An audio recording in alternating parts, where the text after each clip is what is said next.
10 years ago this week, as roller derby was making a comeback, it became illegal in New York State to sell e-cigarettes to anyone under 18. The Bills fired Chan Gailey and hired Doug Marrone as coach. And though it's been an entire decade since, I still have no explanation for what these two were up to this week in 2013. 20 years ago this week, tensions were rising in the Middle East as Iraq stepped up air attacks on Israel with what? This week's News to You pop quiz: what was the name of the ubiquitous missile preferred by Saddam Hussein to wage war 2 decades ago? Remember, this was back when the newly opened Seneca Niagara Casino was in its first week of operation, and its neighbor, St. Mary of the Cataract Church, began taking chips as a form of alms in its collection plates.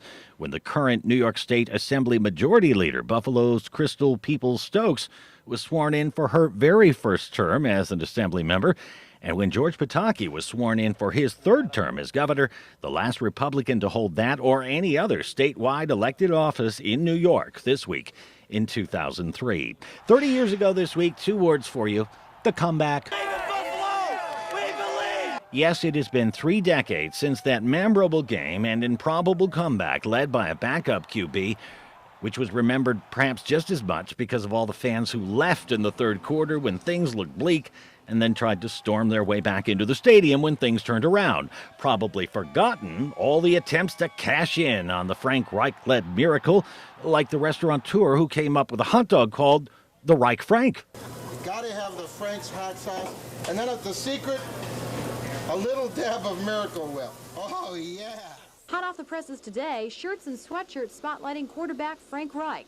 We've got the Reich One, baby, Even the New York Lottery took a gamble to create an ad based on a quip from the coach when he was asked what kind of chance he really thought his team had when down 32 points in the third quarter. It's about the same chance you have to win the New York Lottery.